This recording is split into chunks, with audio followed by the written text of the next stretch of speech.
Hello. I'm Anawiltos, and welcome back to another episode of, just looking at the Huffington Post here. Let me just maybe rescale a couple things just to make sure I don't violate copyright here. So let me just get an image up. Let's see. I'm trying to really. There we go. Uh, let's just get a couple of images up here, just to really get the ball rolling.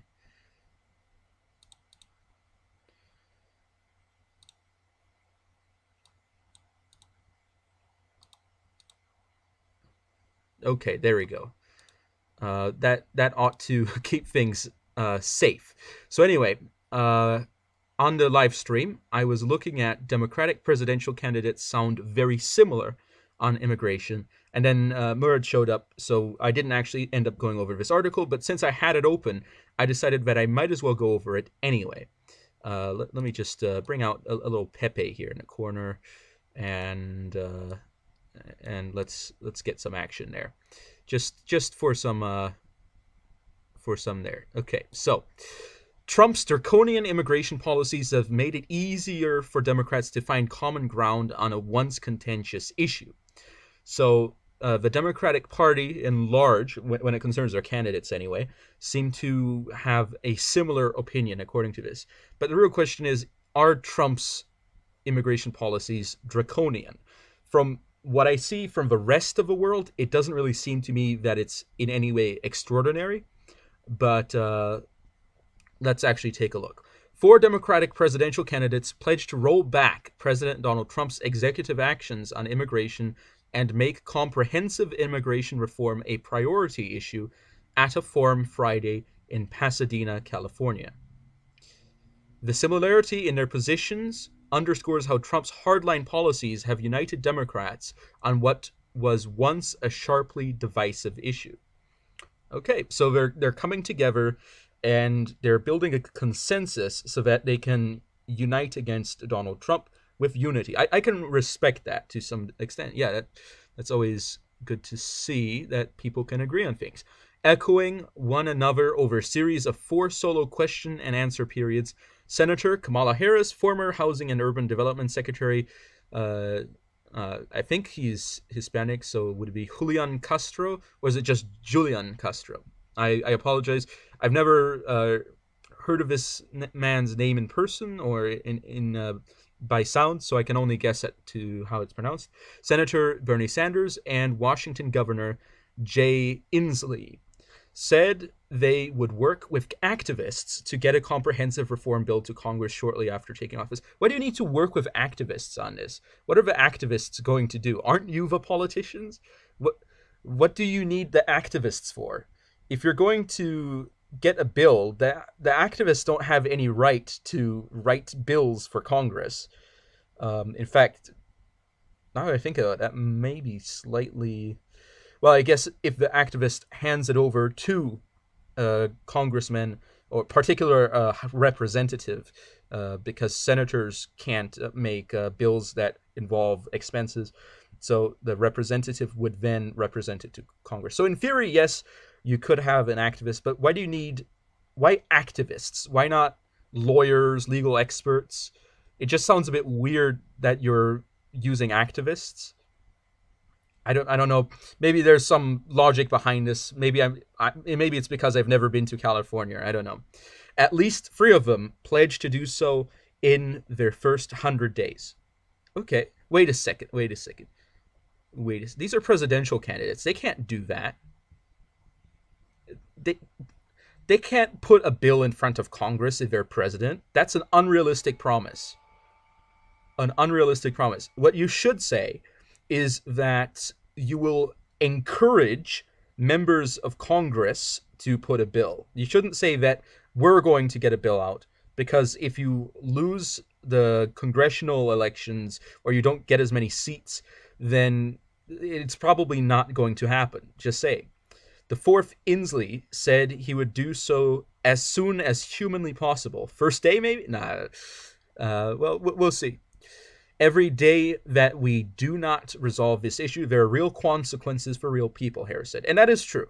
As long as there is a problem, the problem persists. However, we also have to make sure that we don't take rash action. That is, action that is not fully examined from all angles to fix the problem. Because as of right now, nobody is being executed. People aren't being murdered or anything. Regarding the immigrants themselves, they aren't being murdered by the government. So there's no immediate existential threat. So since there's no immediate existential threat, I don't think we need to take the most rash action. However, taking an action is still good. However, taking no action is still better than taking a bad action. So I'm just saying we need to be very careful about what action we take, making sure that whatever action we take actually fixes the problem rather than simply pushing the problem into a different area, which a lot of solutions end up doing. The candidates reportedly spoke with one voice when it came to undoing the immigration policies of the Trump administration. We have a president who is a racist, who is a pathological liar. Now, from what I've seen of Donald Trump, I can't really find any solid evidence that he is a racist or that he has said anything racist. Maybe there's something I may have missed, but I do not actually have any solid evidence for Donald Trump being a racist. If there is, please do send me some, because I would like to examine it.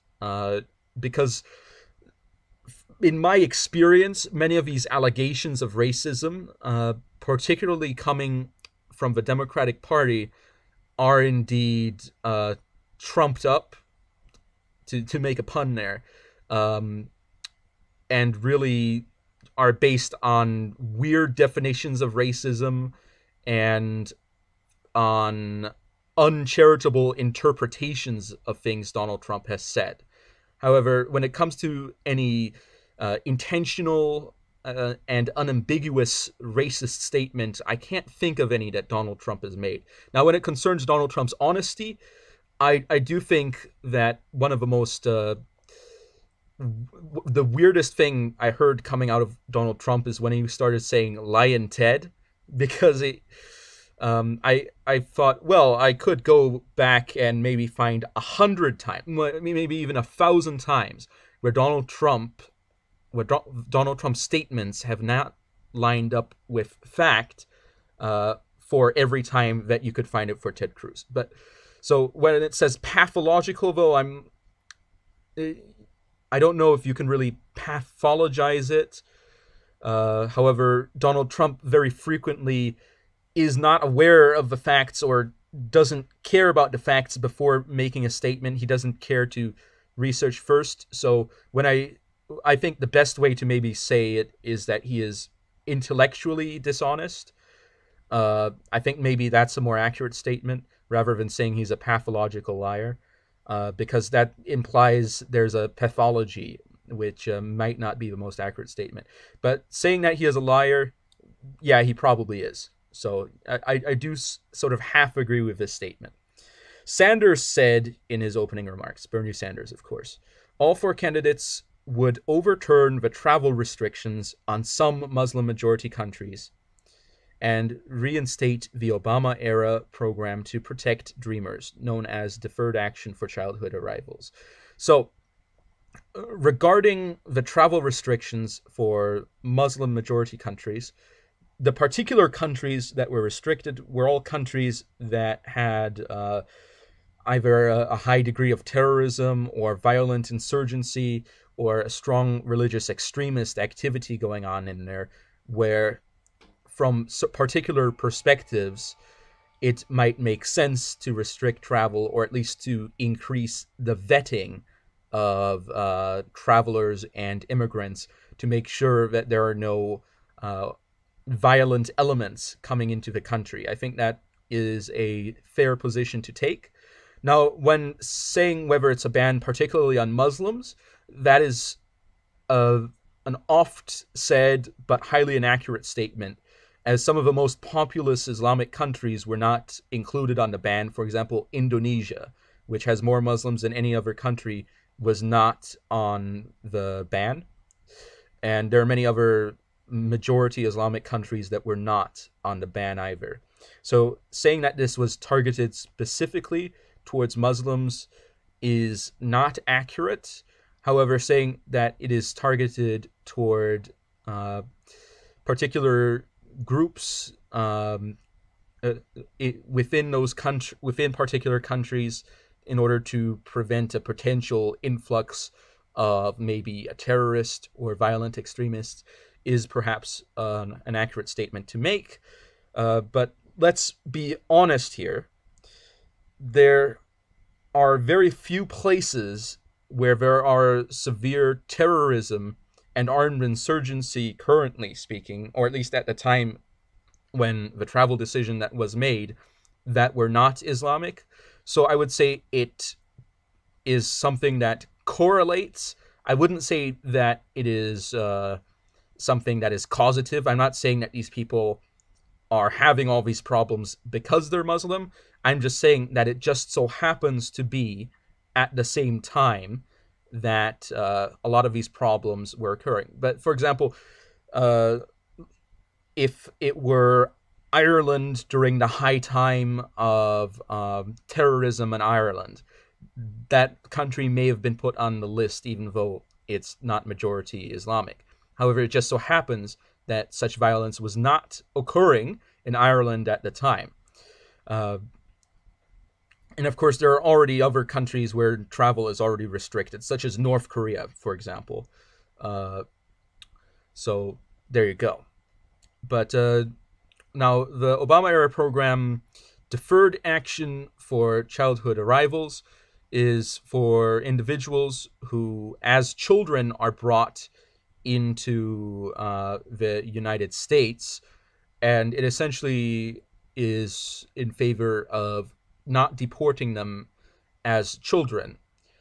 But then the problem with doing that, of course, is that there is a loophole, essentially, that means that individuals who can make it in and who have young children with them can indeed use that as a loophole to immigrate in an undocumented manner, which is very problematic towards the integrity of a country's borders. If anyone is immigrating in an undocumented manner. So I'm not saying that it is being abused, although now that I think about it, it probably is being abused. The matter of undocumented immigration and undocumented movement across the border is, of course, being abused for human trafficking, for drug trafficking. I'm not saying that everybody is doing that. I'm just saying that a lot of that could be stopped by simply asking for documentation and making sure that people who are not documented cannot get in. Because you don't know where those people have been, you don't know where they're going, you don't know who they are if they're undocumented. So it may be smuggling drugs. And you may say, but what about the presumption of innocence? What about the presumption of innocence? Well, that whole thing flies out of a window when you have a warrant, all right? And the warrant is that individuals are already breaking the law by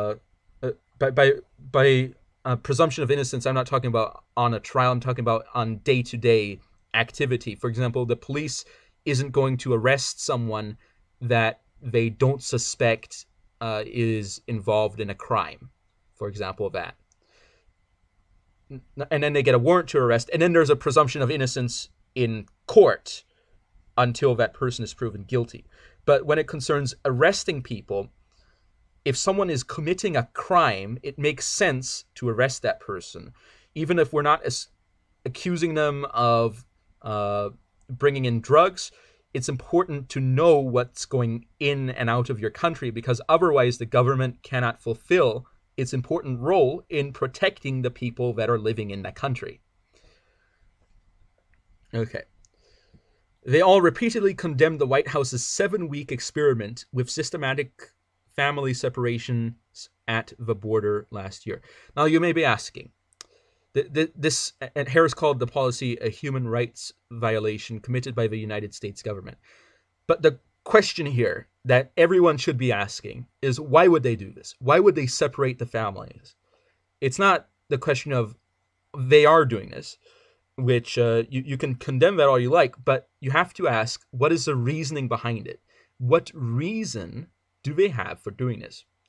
The reason that they did this is because some of these people are already convicted criminals for other crimes, and there's also a potential, and a known potential, because this goes on very frequently. It's been well documented that this is a serious problem, that there is human trafficking going on the border, the U.S. border and the Mexico border.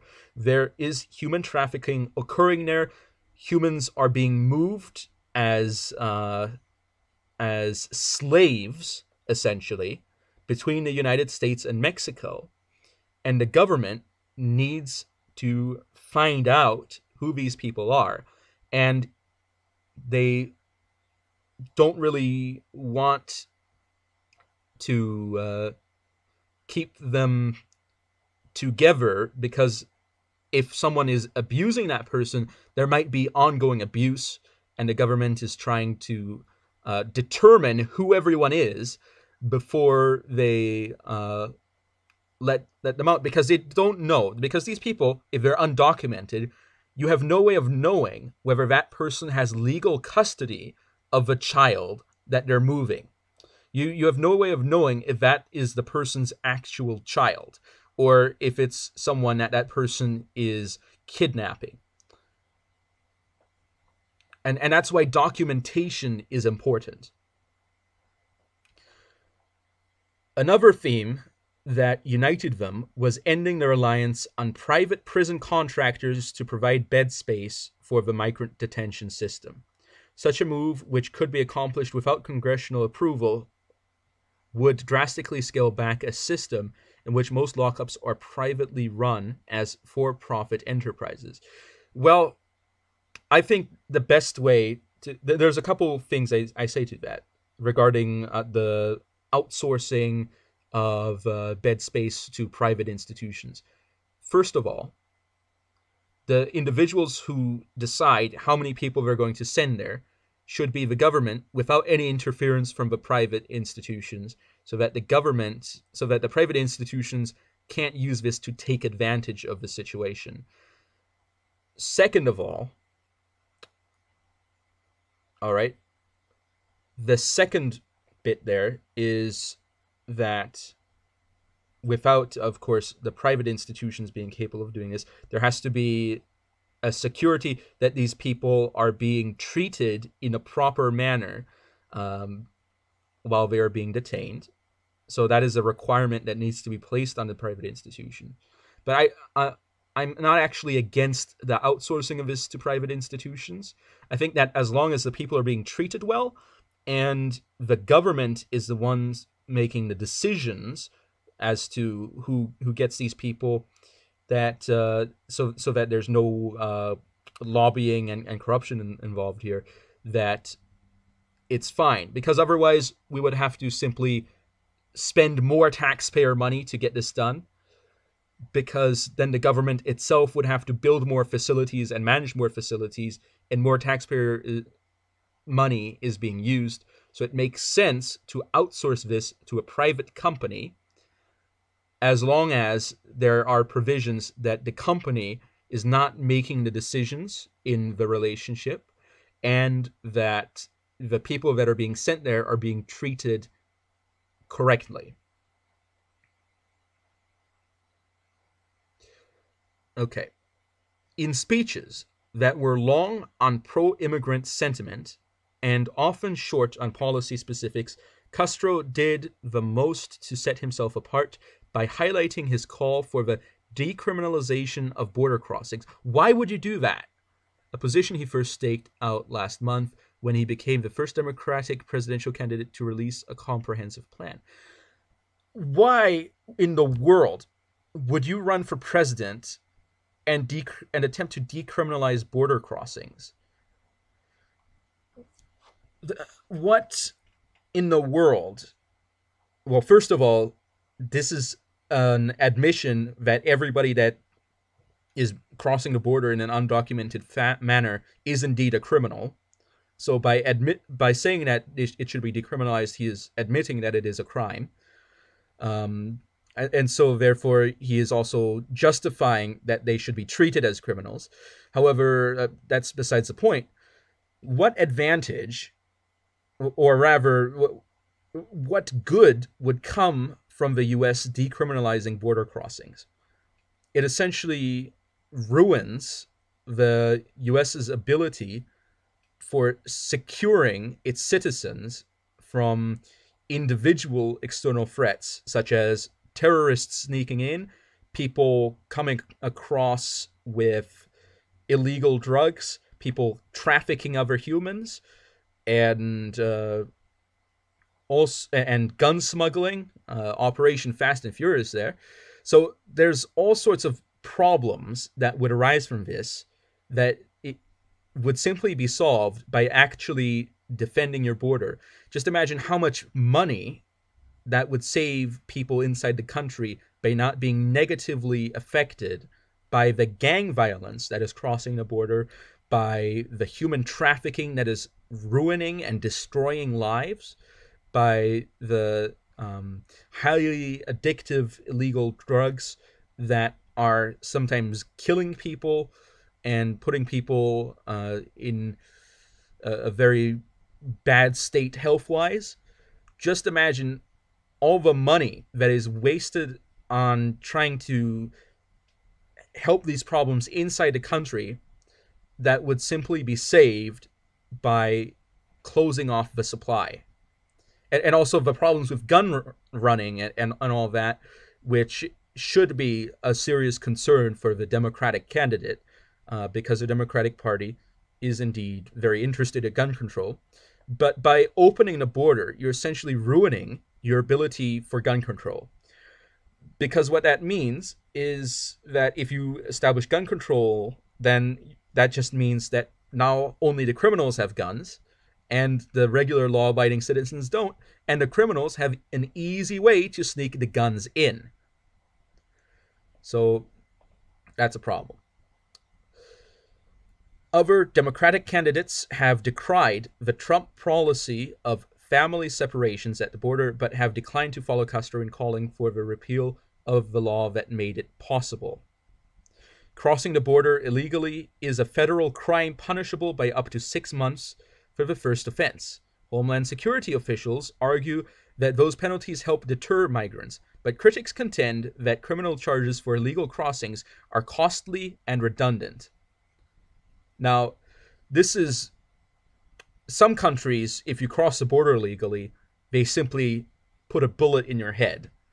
And that is a lot less costly, but probably a lot more problematic. But it certainly would be a massive deterrent, wouldn't it? Not saying that that's what we should do. I'm just saying that if that is the problem, there are some serious solutions that work in other countries, yeah. Since those arrested on immigration violations will go for civil deportation proceedings regardless.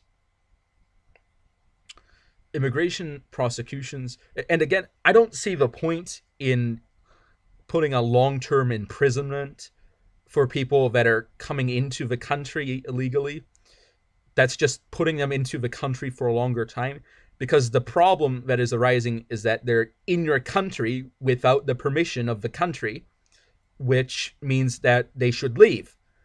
So I think, but the problem is if you just send them back right away, they can just come back in right away. So there's really not a strong deterrent. And not a strong punishment. So ultimately, if I were to run a country, I would actually say that lethal force should be allowable for defending the border. That's just my opinion. I know it's a very controversial opinion. People don't like hearing that, but let's just think about it in a very reasoned manner. If you know that there are people who are going to shoot real bullets at you if you try to cross the border legally, would you actually bring your children to cross the border? No, that would be very irresponsible. And you would be a bad person for trying to do that. And there would be no fault on the border guards if you are intentionally bringing your children and endangering them for this purpose. There would be no fault on the border guard because we would, of course, put up warning signs, and there you go. But of course, my idea of actually aggressively defending the border is probably highly problematic and controversial. Now, let me just be very clear. I'm not saying that we should hunt down people who have already crossed the border and kill them. That's not what I'm saying. I'm not saying that we should kill immigrants. That's not what I'm saying. What I'm saying is that anyone who is crossing the border without documentation, who is forcefully attempting to cross the border, is an existential threat to the country through the simple factor that it is an unknown factor crossing your border. And therefore it is an existential threat to the safety of the country. Therefore, it makes sense that if someone is being an existential threat to the country, that the country becomes an existential threat to them.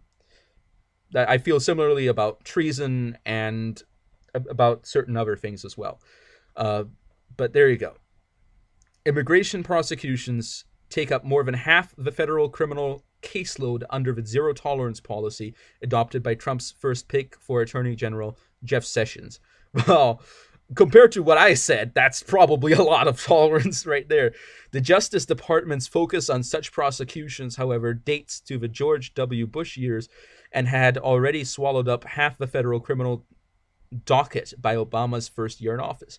And the solution to this is to put armed guards on the border that are going to turn people away if they try to cross undocumented and are going to use force if someone tries to cross by force. That is the solution to this. Because anybody in their right mind wouldn't risk their lives trying to face off against the U.S. Army to simply cross a border. If you want asylum, then you can go to the border and you can apply for asylum. If you're just crossing the border because you want economic success, then honestly, that's, in my opinion, not a good reason to cross the border illegally. Well, there's no good reason to cross the border illegally unless you're maybe literally being chased down by someone who's trying to kill you. And that person is literally chasing you down, then you might make an exception for that. But once you're at the border and the military is there, then they'll probably have to stop chasing you, won't they? But there you go. Because then you can ask for asylum, which I think is a legitimate thing to do. But people, just simple economic migrants, should, instead of trying to escape their unfortunately economically deprived countries to go to the economically successful United States, instead of doing that, they should try to improve their countries.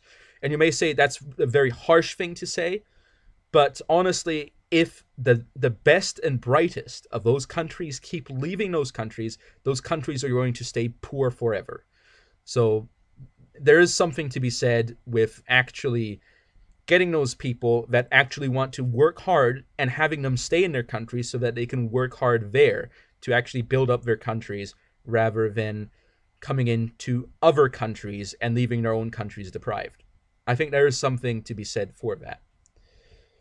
Castro also reiterated this call for a major aid package for Central America, likening it to the Marshall Plan that helped rebuild Europe after World War II.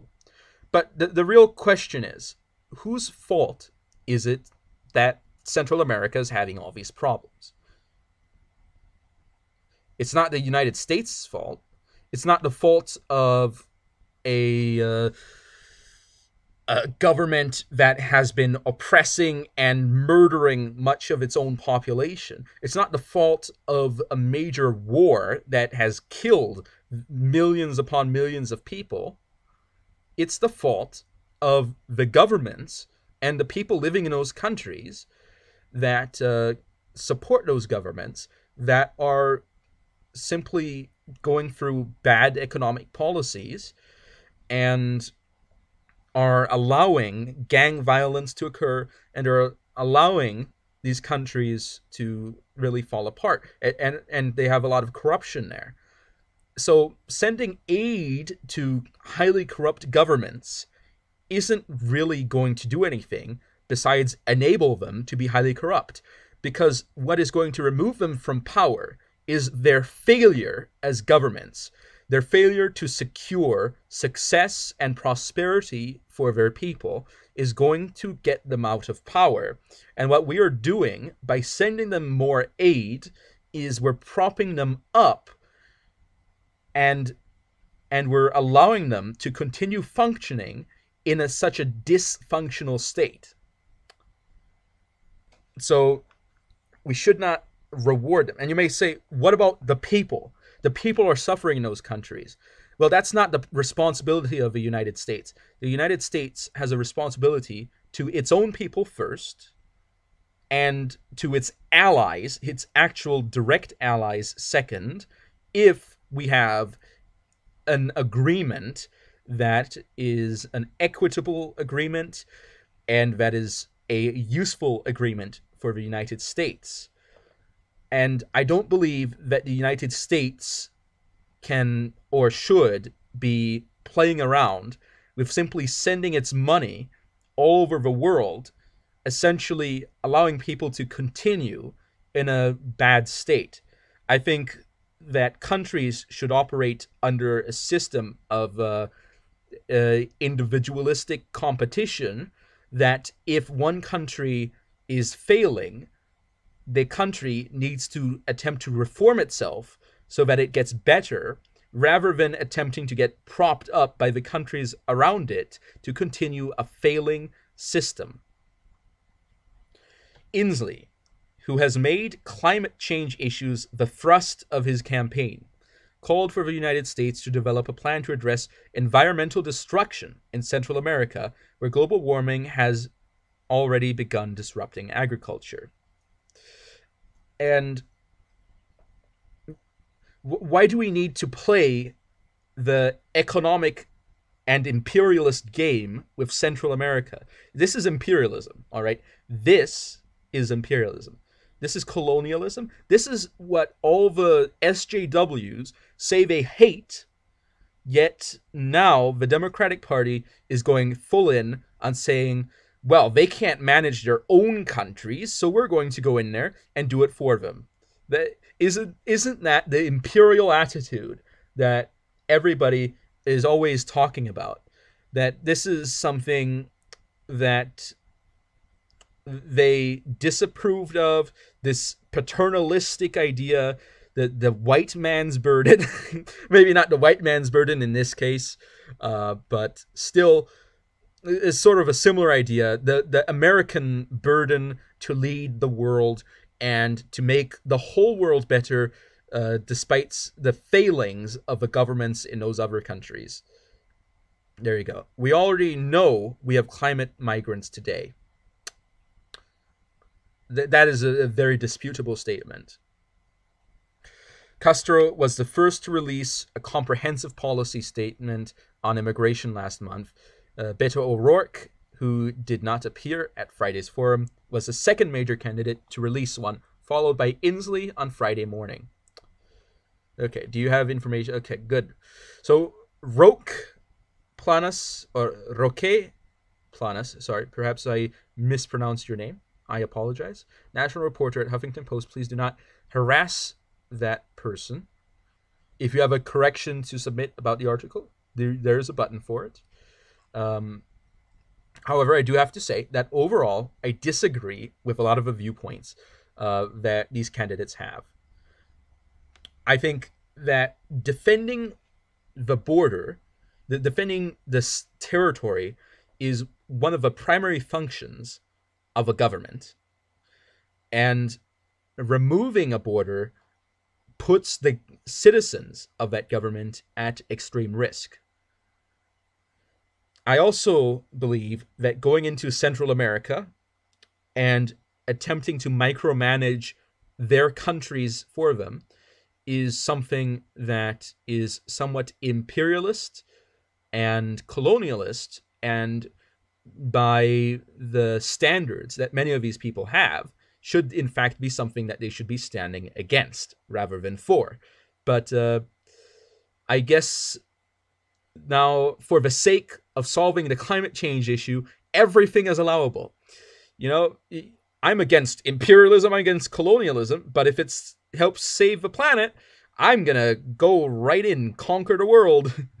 Wait, isn't that similar to what the Nazis did? Isn't that similar to what the communists, revolutionaries who wanted to kill a lot of people did? The French Revolution.